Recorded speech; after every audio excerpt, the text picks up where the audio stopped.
사도행전 9장. 그동안 사울은 주님의 제자들을 죽이려고 바싹 추적하고 있었다. 그는 대제사장에게 가서 다마스쿠스의 여러 회당에 가져갈 체포영장을 받았다. 거기서 이 도를 따르는 사람들을 찾으면 남녀를 불문하고 체포해서 예루살렘으로 데려오려는 것이었다. 그는 길을 떠났다. 그가 다마스쿠스 외곽에 이르렀을 때 갑자기 눈부시게 환한 빛 때문에 앞이 잘 보이지 않았다. 그가 바닥에 쓰러졌는데 한 음성이 들려왔다. 사울아, 사울아, 왜 나를 해치려고 하느냐? 그가 말했다. 주님, 누구십니까? 나는 네가 핍박하는 예수다. 너는 일어나 성 안으로 들어가거라. 내가 무엇을 해야 할지 말해줄 사람이 거기 있다. 그의 일행은 놀라서 말도 못하고 서 있었다. 그들은 소리는 들었으나 아무도 보지 못했다. 바닥에서 몸을 일으킨 사울은 자신의 눈이 완전히 먼 것을 알았다. 일행이 그의 손을 잡고 다마스쿠스로 데리고 들어갔다. 그는 사흘 동안 눈이 먼 채로 있었다. 그는 아무것도 먹지 못하고 아무것도 마시지 못했다. 그는 아무것도 먹지 못하고 아무것도 마시지 못했다. 다마스쿠스에 아나니아라는 제자가 있었다. 주께서 환상 가운데 그에게 말씀하셨다. 아나니아야.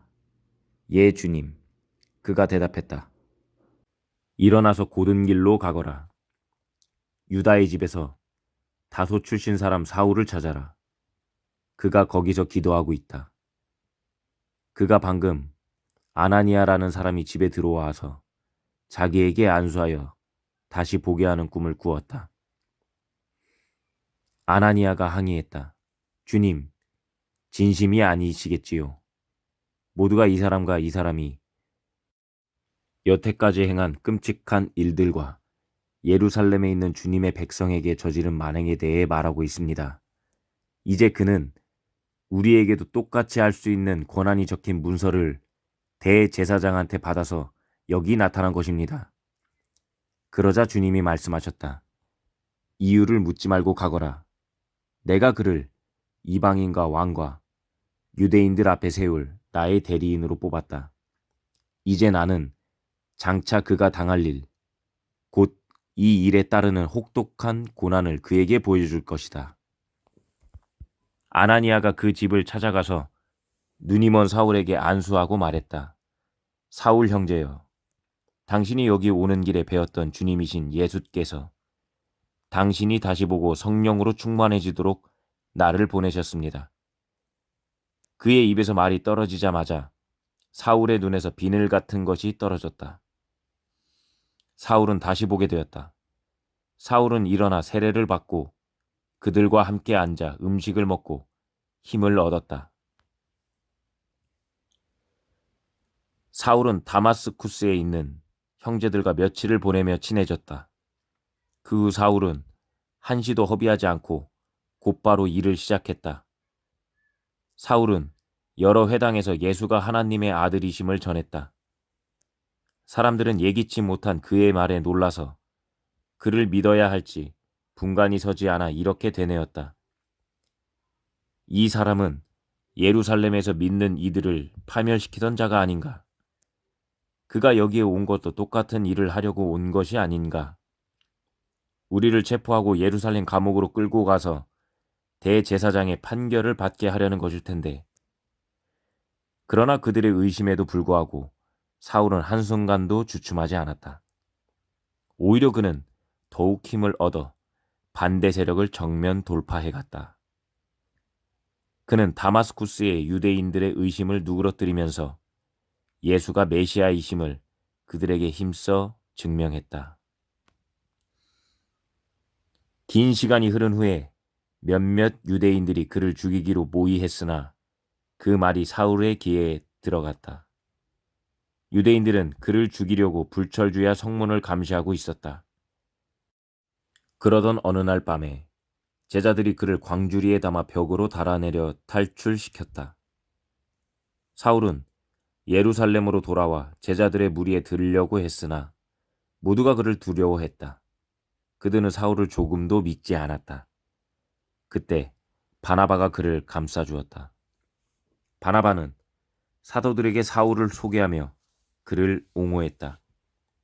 사울이 다마스쿠스 길에서 어떻게 주님을 만나 그분과 대화했는지, 다마스쿠스 현지에서 어떻게 목숨을 걸고 예수의 이름을 담대히 전했는지 사도들에게 말해주었다.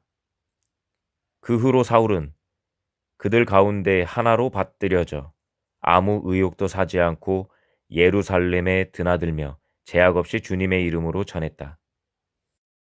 그러나 그는 그리스 말을 하는 유대인 무리와 부딪히며 그들과 이딴 논쟁을 벌였다. 그들은 사울을 죽이려는 음모를 꾸몄다. 그러나 그의 동료들이 그 음모를 알고 그를 성 밖으로 빼돌려 가이사랴로 데려갔다. 거기서 그를 배에 태워 다소로 보냈다.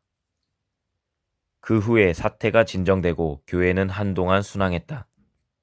유대와 사마리아와 갈릴리 등 모든 지역에서 교회가 성장했다. 하나님을 깊이 경외하는 마음이 그들 속에 충만했다. 성령께서 그들과 함께 계셔서 그들에게 힘을 주셨다. 그들은 놀랍도록 번성했다. 베드로가 모든 교회를 방문하는 사명을 가지고 길을 떠났다. 여행 중에 그는 루따에 도착해 그곳에 있는 믿는 사람들을 만났다. 그는 애니아라는 사람과 마주쳤는데 그 사람은 몸이 마비되어 8년째 자리에 누워 있었다. 베드로가 말했다. 애니아야, 예수 그리스도께서 너를 낫게 하신다. 일어나서 자리를 정돈하여라. 그러자 그가 그대로 했다. 자리에서 벌떡 일어난 것이다. 루따와 샤론에 사는 모든 사람이 그가 걸어다니는 것을 보고 하나님께서 자기들 가운데 살아 역사하신다는 사실에 눈을 뜨게 되었다. 거기서 조금 떨어진 요빠에 다비다라는 제자가 있었는데 그 이름은 도르가라는 뜻이다. 그녀의 선행과 구제는 잘 알려져 있었다. 베드로가 그 지역에 있는 동안 그녀가 병이 들어 죽었다. 그녀의 친구들이 장례를 치르려고 시신을 수습해 서늘한 방에 두었다. 마침 베드로가 인근 루따를 방문 중이라는 말을 들은 몇몇 제자들이 그에게 두 사람을 보내어 그들이 있는 곳으로 와줄 수 있는지 물었다. 베드로는 즉시 일어나 그들과 함께 갔다. 그들은 다비다의 시신을 안치해둔 방으로 그를 안내했다. 대부분 과부인 고인의 옛 친구들이 방 안에서 울고 있었다. 그들은 도르가가 살아있을 때 만들어둔 옷가지들을 베드로에게 보여주었다. 베드로가 과부들을 방에서 내보내고 무릎을 꿇고 기도했다. 그리고 시신에 대고 직접 말했다. 다비다야, 일어나라. 다비다가 눈을 떴다. 그리고 베드로를 보더니 일어나 앉았다. 그는 다비다의 손을 잡아 일으켰다. 그러고는 믿는 사람들과 과부들을 불러들여 살아난 그녀를 보여주었다. 이 일이 요빠 전체에 알려지자 많은 사람들이 주님을 믿었다. 베드로는 가죽 가공업을 하는 시몬의 손님으로 요빠에 오랫동안 머물렀다. 10장. 가이사랴에 고넬료라는 사람이 살고 있었다. 그는 그곳에 주둔한 이탈리아 경비대의 지휘관이었는데 선악이 그지없는 사람이었다. 그는 자기 집안 사람들 모두가 하나님 앞에서 예배하며 살도록 이끌었다. 뿐만 아니라 늘 어려운 사람들을 도와주었고 기도가 몸에 배어 있었다. 하루는 오후 3시쯤에 그가 환상을 보았다. 하나님의 천사가 옆집 사람만큼이나 생생한 모습으로 들어와서 말했다. 고넬료야. 고넬료는 자기가 헛개비를 보는가 싶어 유심히 쳐다보았다. 그러고는 말했다. 무슨 일이십니까? 천사가 말했다. 하나님께서 내 기도와 이웃을 돌보는 네 행실을 보시고 너를 주목하셨다. 지금부터 이렇게 하여라. 사람들을 요빠로 보내서 베드로라 하는 시몬을 데려오너라. 그는 바닷가에 있는 가죽 가공업자 시몬의 집에 묵고 있었다. 천사가 떠나자 고넬료는 하인 둘과 경비대의 경건한 병사 하나를 불렀다. 그는 방금 있었던 일의 자초지종을 자세히 들려주고 그들을 요빠로 보냈다. 이튿날 세 사람이 그 성에 이를 무렵 베드로가 기도를 하러 발코니로 나갔다. 때는 정오쯤이었다. 베드로는 배가 고파서 점심 생각이 났다. 점심 식사가 준비되는 동안 그는 비몽사몽간에 하늘이 열리는 것을 보았다. 네 기퉁이를 줄에 매단 커다란 보자기 같은 것이 땅바닥으로 내려왔다. 온갖 잡다한 짐승이며 파충류며 새들이 그 안에 있었다. 그러더니 한 음성이 들려왔다. 베드로야, 어서 잡아먹어라. 베드로가 말했다. 안 됩니다, 주님. 지금까지 저는 부정한 음식은 입에 대본 적이 없습니다. 두 번째로 음성이 들려왔다. 하나님께서 괜찮다고 하시면 괜찮은 것이다. 그런 일이 3번 있고 나서 보자기가 다시 하늘로 들려 올라갔다. 베드로가 어리둥절하여 그 모든 것이 무슨 뜻인지 생각하며 앉아 있는데 고넬료가 보낸 사람들이 시몬의 집 현관에 나타났다. 그들은 베드로라 하는 시몬이 그 집에 묵고 있는지 안에 대고 물었다. 베드로는 생각에 잠겨 있느라 그 말을 듣지 못했다. 성령께서 그에게 속삭이셨다. 세 사람이 문을 두드리며 너를 찾고 있다. 내려가서 그들과 함께 가거라. 아무것도 묻지 마라. 내가 보낸 사람들이다. 베드로가 내려가서 그 사람들에게 말했다. 여러분이 찾고 있는 사람이 나인 것 같습니다. 무슨 일입니까? 그들이 말했다. 고넬료 지휘관님은 의롭게 행하며 하나님을 경외하는 분으로 널리 알려져 있습니다.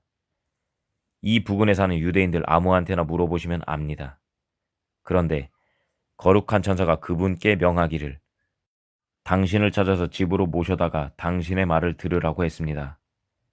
베드로는 그들을 집 안으로 들여 편히 쉬게 했다. 이튿날 아침에 베드로가 일어나 그들과 함께 갔다. 욥바에 있던 그의 동료 몇 사람도 함께 갔다. 그 다음날 그들은 가이사라로 들어갔다. 고넬료는 그들이 올 것을 기대하며 친척과 가까운 친구들을 불러서 함께 기다리고 있었다. 베드로가 문에 들어서자 고넬료가 일어나 그를 맞았다. 그러고는 엎드려 그에게 경배했다. 베드로가 고넬료를 잡아 일으키며 말했다. 안 될 일입니다. 나도 한낱 사람에 불과합니다. 당신과 다를 바 없는 사람일 뿐입니다. 그들은 말을 주고받으며 집 안으로 들어갔다. 고넬료는 모여있는 모든 사람에게 베드로를 소개했다. 베드로가 그들에게 말했다. 여러분도 알다시피 이것은 아주 이례적인 일입니다. 유대인들은 절대로 다른 민족 사람들에게 찾아가서 편하게 어울리지 않습니다. 그러나 어느 민족도 다른 민족보다 나을 게 없다는 것을 하나님이 내게 보여주셨습니다. 그래서 여러분들이 나를 부르러 왔을 때에 내가 아무것도 묻지 않고 따라온 것입니다. 이제 여러분이 왜 나를 불렀는지 들어보고 싶습니다. 고넬료가 말했다. 나흘 전 이맘때인 오후 3시쯤에 내가 집에서 기도하고 있는데 갑자기 내 앞에 어떤 사람이 나타나면서 방 안에 빛이 가득했습니다. 그 사람이 말하기를 고넬료야, 하나님께서 내가 드리는 매일의 기도와 이웃을 돌보는 내 행실을 보시고 너를 주목하셨다. 이제 너는 욥바에 사람을 보내 베드로라 하는 시몬을 데려오너라. 그는 바닷가에 있는 가죽 가공업자 시몬의 집에 묵고 있다고 했습니다. 나는 그 말대로 당신을 부르러 사람들을 보냈습니다. 고맙게도 당신은 이렇게 와주셨습니다. 이제 우리 모두가 하나님 앞에 모여 있습니다. 주님께서 이렇게 말하라고 당신 마음에 두신 것이면 무엇이든 들을 준비가 되어 있습니다. 그분의 복된 소식을 전하는 베드로의 가슴은 터질 듯 했다. 이보다 더 확실한 하나님의 진리는 없습니다. 하나님은 차별하지 않으십니다. 여러분이 누구이며 어디 출신인지는 하나도 중요하지 않습니다. 여러분이 하나님을 원하고 그분의 말씀대로 행할 각오가 되어 있다면 문은 열려 있습니다. 그분은 예수 그리스도로 말미암아 모든 것이 다시 회복되고 있다는 메시지를 이스라엘 자손에게 보내셨습니다. 이제 그분은 어느 곳에서든 누구에게나 그 일을 행하고 계십니다. 유대에서 있었던 일은 여러분도 이미 알고 있습니다.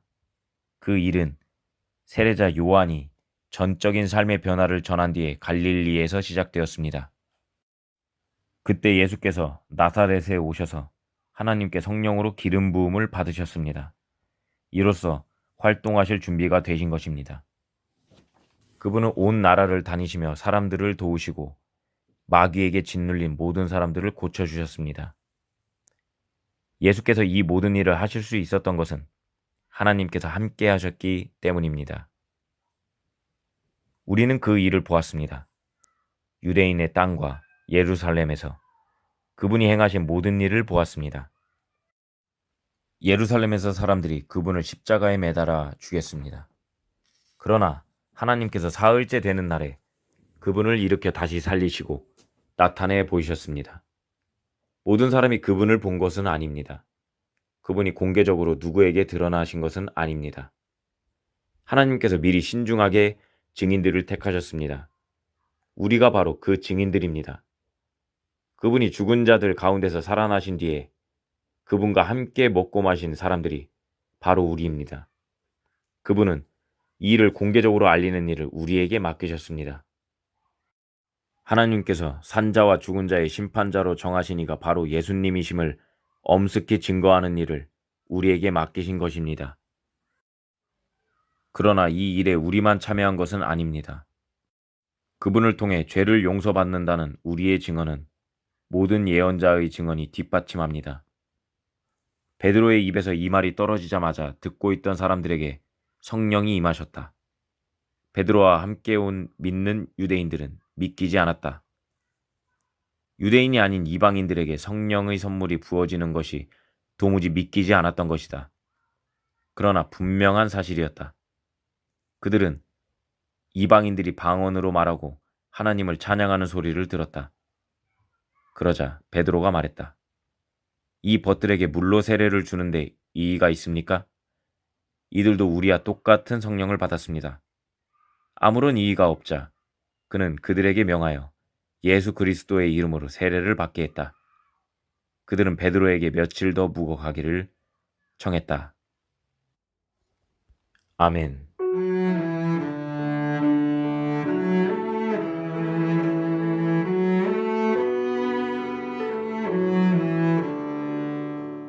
오늘도 말씀으로 승리하시길 바랍니다.